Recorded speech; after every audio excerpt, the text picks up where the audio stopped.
in the next 5 to 10 years, the market might shift and you're not ready for it. And this is gonna affect your job.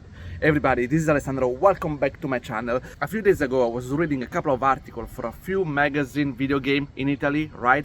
And they were talking about how the market might shift, especially after the release of Wukong, right? If you haven't followed, a week ago, Wukong, a Chinese action RPG game, was released into the market, and the numbers are outstanding, okay? So it sold 10 million copies in 3 days. The number of players is always a couple of millions each day, right? Which is extremely impressive, all right? The game is really good. I played, almost finished it, right? I can guarantee you it's really nice. And by the way, guys, if you're into animation, you should definitely check this game because it has really beautiful animation when it comes to combat. Really, the impact are extremely satisfying. But the important things, as we talk about it, was a brand new team in China who did their first AAA games, right? And usually China always been focused on mobile games. That has been extremely rewarding in terms of money. There is plenty of companies that are billion-dollar company, but always focused on mobile games, right? And this is one of the very first AAA game done by China, and so everybody has the eyes on it because they want to see how they were doing, right? There is always risk and stuff like that, and the quality of the game is really good. Sales are extremely impressive, and what I was reading about this is that this might slowly started to change the market, and especially also can give you my insight because I've been living for 10 years in Asia, and this is something I'm observing a little bit by talking to other people and see other games being developed in China that you might not know what's going on here over there in the West, right? So one of the things that to keep in mind that this Wukong was developed by more or less 140 people, and the budget was around 60-70 million dollars, right? So the important thing is this, compared that to other studio in the US or Europe that they usually do AAA title, well, the number are extremely low, because right now for a AAA title, a lot of studio, they have between 300 to 400 people, and budget is always at this point above 150 million dollars. For many AAA studio, for the biggest IP done by Sony and by other big corporation, right? The numbers are gigantic. And we talk about how risky it is to spend so much money, and because it doesn't always pay off. If the title fails, you know, the company lose a lot of money, obviously a lot of layoff and stuff like that. And what happened in China was extraordinary because they prove that you don't need this so many people and this so much money to make a really good game if you have like a good vision and if you focus on the right element onto the game, right? And so just to give you an heads up, because you might think, okay, but Alessandro, Wukong is just one game, doesn't mean the entire industry is gonna shift. Well, it's not that simple, because Wukong, yes, is the only one that's been released right now, but there is another very promising game that is Phantom Zero Blade, that I think is very similar to Sekiro. It's always another action and looks very cool. So people already tried at Gamescom and they can see how the gameplay feels already very satisfying. It's already quite polished, even though obviously the game is not released yet, and is extremely polished and is done by another Asian company. I think this one is done in Korea. There is another game that is still under the radar of many people, which is Crimson Desert. It's another open world action RPG, and even though it's still very unpolished, you need a lot of refinement, but you can see the gameplay, it looks extremely fun. There is a lot of very good things that you never seen in Western games. You can see that the developer are not afraid to put new idea, new mechanic, to think outside of the box, right? There is another one, I'm sorry I don't remember the name, that is basically another game similar to The Sims, right? You know, The Sims done by EA, and while The Sims 4, it looked like it's still stuck in the past with a very simple graphic, very simple mechanics. This looks like game coming from another world using a Real Engine 5. Beautiful graphics, a lot more interesting mechanic, full open world. There's plenty of things you can do, and again, it looks like there is a huge leap, and this is done by another Asian company. There are plenty of more where I'm aware of it, but they're still not being released or announced to the public, which is basically shown how much now the Asian market, especially the Chinese market, is growing a lot more. while the Western market for the last 10 years, it remained kind of stagnant, right? And so obviously this triggers some question, because the Asian market, in case you know, it counts for something like 3.5 billion people, maybe even more, right? Well, probably, you know, Canada, Europe, and the US all together, they can even reach 1 billion people, right? So as you can imagine, the market in Asia is a lot bigger. And so the question that they were discussing during this podcast when I was listening, which I think is very valid, well, what's going to happen when the major player in the gaming industry, they realize, you know what, I don't need to spend $300 million on a studio in the US or in Europe, but I can spend $60 million if it gets developed somewhere in Asia.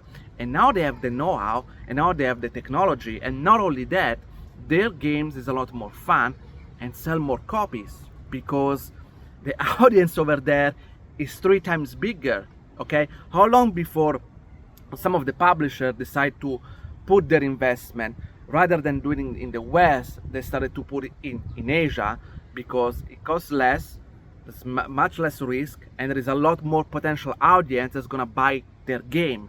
Don't think that just because, you know, you've been developing a successful game in the West for 20 years, things are gonna stuck there forever, okay? Companies are looking for profit. They're not that there out of generosity. Yes, sure, some companies want to make good games. Other company, they're just interested in business and they want to make more money.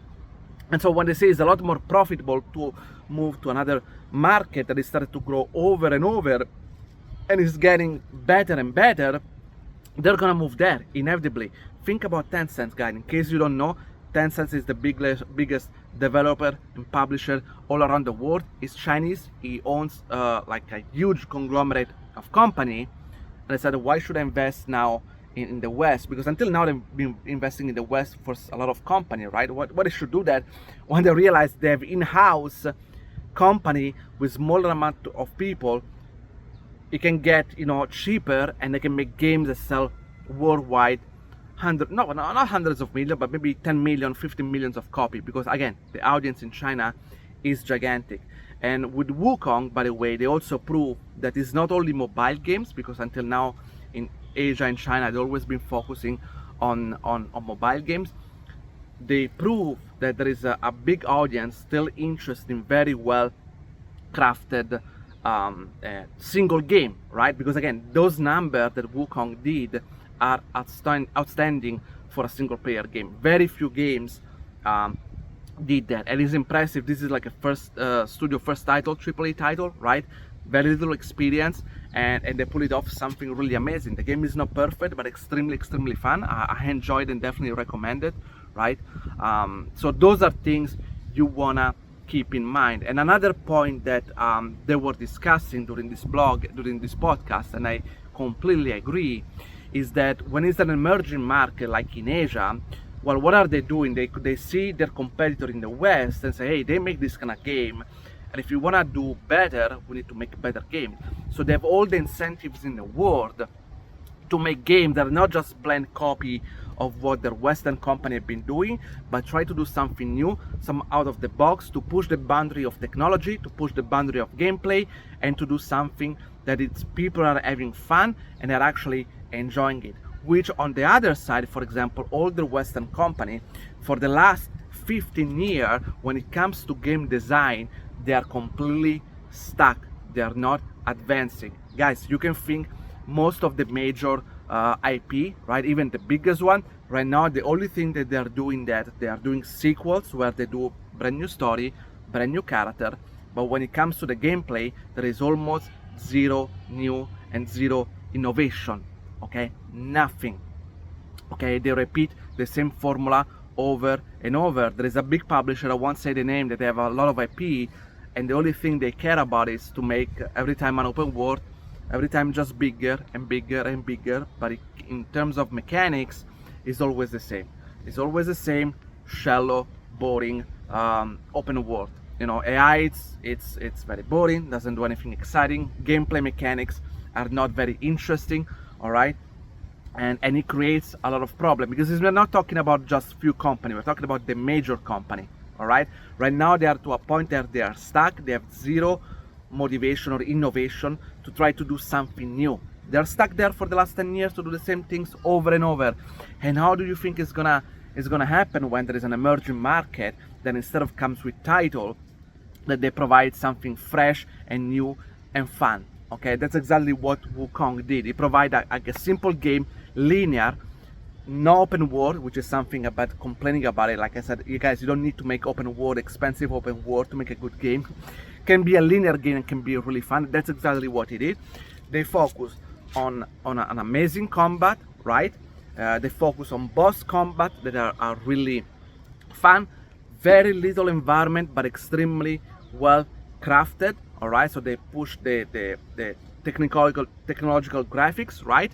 And most of all, they have a lot of variety of fighting boss and enemy. Like I think that I encounter like 50 boss, each of them unique with different moveset and stuff like that. Is something I never seen in any other video games, where they tend to repeat things over and over. A gameplay that becomes very, very boring after a while. Wukong I enjoy and played until the very end. Probably if I beat the final boss, I'll do a second run. So you know what I'm talking about. They have this incentive to do better and better, where the where the company in the West, they're stuck there. And you are a fool if you think about, oh, but we've been dominating the market for the last 15 years, we're gonna always stay here. You are completely a fool if you think like this, okay? In case you didn't know, guys, I wanna tell you what happened to the Japanese developer at the early 2000s, okay? History lesson here about video games.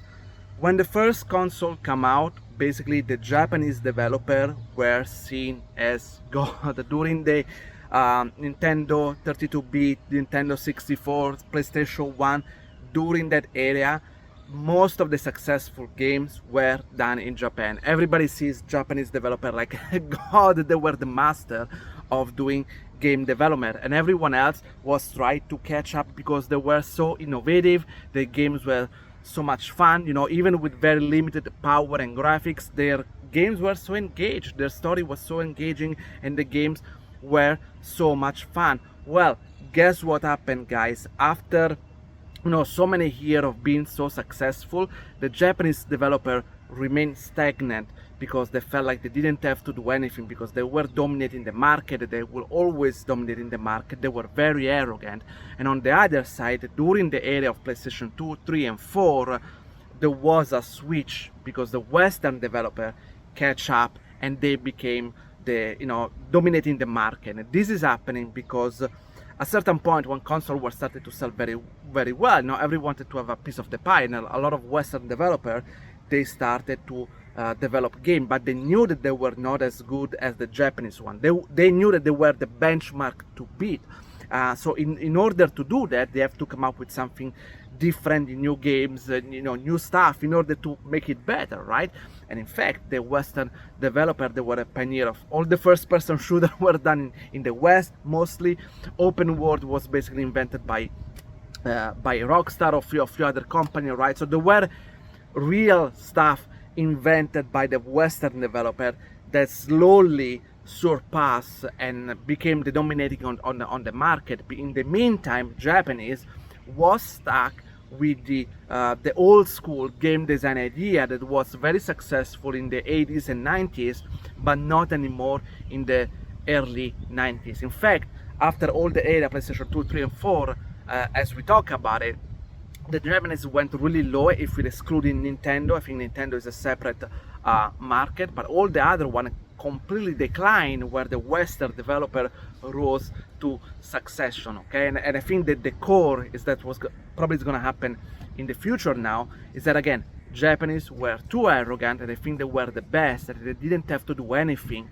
to change. They didn't have to change anything in order to remain at the top, right? I think that's arrogance that destroyed them for so many years. Only recently, in the last 5 years, they're catching up, right?